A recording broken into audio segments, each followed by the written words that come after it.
एक छोटा सा परिवार था। माँ, बाप और उनका एक बेटा। घर छोटा था, लेकिन उस घर में प्यार बहुत बड़ा था।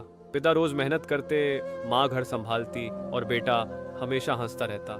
लेकिन एक दिन सब कुछ बदल गया। पिता अचानक बीमार पड़ गए। अब घर में दवाई की खुशबू थी और माँ की आंखों में खामोशी। डॉक्टर ने कहा, इनका ध्यान रखना होगा। और उसी दिन से वो छोटा सा लड़का अपने पिता का केयर टेकर बन गया।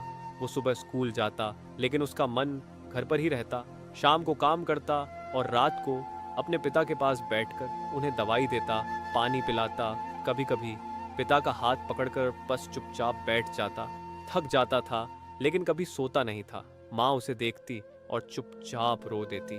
एक रात पिता ने धीमी आवाज में कहा, बेटा, मैं बोझ बन गया हूं। लड़के की आंखों में आंसू आ गए। उसने तुरंत कहा, नहीं अब्बू, आप बोझ नहीं, मेरी ताकत हो। उस दिन के बाद वो और भी मजबूत हो गया। दिन में काम, रात में सेवा और बीच में पढ़ाई। फिर एक दिन स्कूल में एक प्रतियोगिता हुई।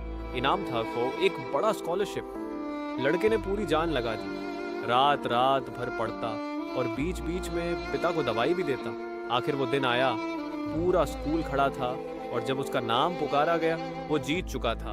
वो दौड़कर घर आया, पिता के पास बैठा और उनका हाथ पकड़कर बोला, अब सब ठीक हो जाएगा। माँ रो रही थी, लेकिन इस बार खुशी के आंसू थे। कुछ साल बाद वही छोटा सा लड़का एक बड़ा इंसान बन गया। उसने सबसे पहले अपने पिता का पूरा इलाज करवाया और एक दिन वो माँ के पास बैठकर बोला, अब आपकी बारी है आराम करने की। माँ मुस्कुराई और बोली, तुमने सिर्फ बेटा नहीं, एक सच्चा इंसान बनकर दिखाया है। जो अपने माँ बाप का सहारा बनता है, उसे दुनिया में कोई नहीं गिरा सकता।